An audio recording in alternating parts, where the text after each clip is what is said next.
The route will initially operate twice weekly on Thursdays and Sundays and is believed to be the shortest intercontinental service in the world.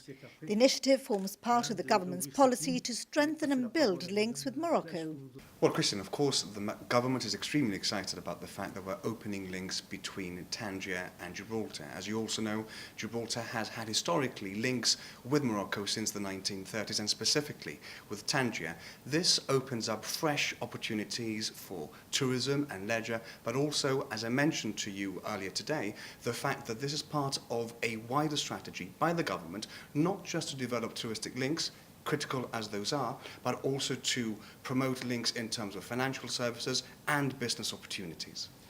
Well, we've had flights to Casablanca that folded within months. More recently, flights to Marrakesh suffering the same fate.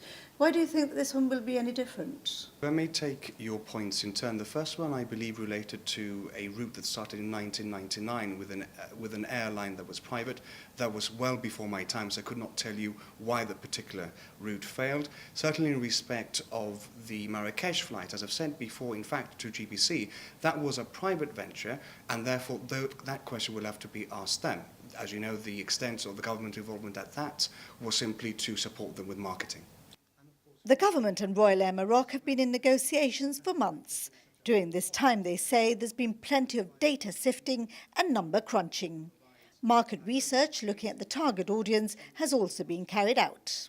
It's very important to remember that the airport is in fact a gateway not just to Gibraltar but to Europe, and that if you analyse the data today, it shows that around 60%, slightly less, but around 60% go into Spain and 40% stay in Gibraltar. And our small and medium term objective is that more people stay in Gibraltar. But we're talking of a catchment area, therefore, not just of Gibraltar, but of the immediate coastal towns in Spain as well. And when you look at the Tangier and the Moroccan aspect, you can fly now from Gibraltar to Tangier and also from Tangier to Casablanca.